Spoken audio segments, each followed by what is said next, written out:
So I actually did really like the new dressing room. We haven't gotten an upgrade like this since the summer update, so I was pretty happy about that since I did not like the summer one. As for the layout, it was mostly fine. There were quite a few things that I didn't like about them, like the item chest being separate from the dressing rooms. Appearance-wise, I do actually like this better, but it's kind of annoying when you have to walk all the way across the map just to equip a boa.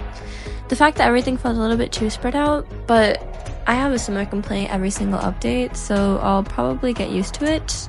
The clothing items were good. I love the new toggles they added to the wings, and I like both of the code items. The whole play 5 rounds to equip this is annoying, but I'll probably forget that it's there after a while. The one thing that I do wish they added was an only strap toggle to the VIP dress. I'll show a picture of it on screen since there are a lot of new dresses in VIP. Boy, do I have a lot to say about this quest. Gameplay-wise, it was genuinely really fun. The potions minigame was really enjoyable. The archery thing was probably the hardest part for me, but I still managed to get through it, and the obby in Chapter 2 might just be my favorite part out of all the quests. If you just think of gameplay, then I can definitely understand what Moya meant when she said that this was her favorite since the Halloween quest. But writing-wise, it still needs a lot of work. Please do not come for me when I say this. I understand the developers are extremely busy with working on the game, their personal lives, and school or college.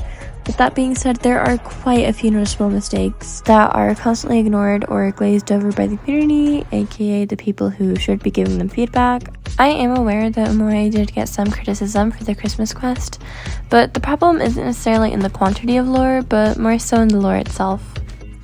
If we go back to the first quest, when we got introduced to 2 new characters, if you weren't aware of the previous lore, then in that case you got introduced to all the characters. These characters were Nurse Julie and Serena. Now, I'm not going to say anything bad about Julie just yet, because I don't think there's anything extremely wrong with her character or story other than the way it's told, but I'll get to that later. As for Serena, I just don't see why she's important. The only things we really know about her are that she works at the same fashion show that Lana and Lena worked at, that she has some kind of connection to Lana and wasn't able to help her, and that she's a clothing designer. We know absolutely nothing else about her or who she is as a character.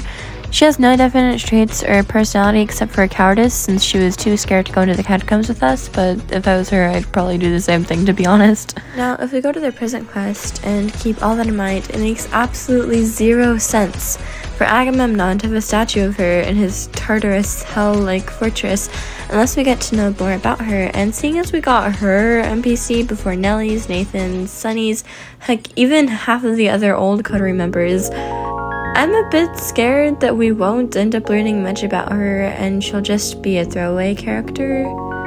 Back to what I was saying about Julie though, the main issue with this story is just the way it's told.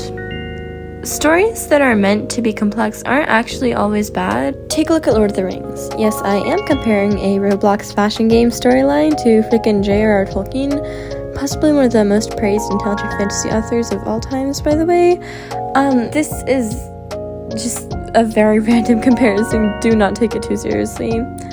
But anyways, there is a lot of information, backstory, arcs, full-on languages, and more, but it has a solid way of telling a story that is pretty straightforward and easy for the reader to get a basic understanding of what's going on. With the lore, however, the story seemingly relies on Easter eggs and hidden clues that the average player wouldn't notice. I am not an expert at game lore, so I wouldn't know if this is a well-received method or not, but coming from someone who's really just a casual player, it just makes things more complicated and hard to understand. And that's coming from someone who actually tried to watch a 5-hour analysis video. If the developers solely focused on delivering the story in a more straightforward way, then a lot more people would actually understand the lore. I actually think that they've gotten a little bit better at this, seeing as there were no hidden cassette tapes or Lana's Diary 3.0 in the quest. There were a couple of Morse code sheets and that secret room and additional cutscene, but I'm personally okay with it.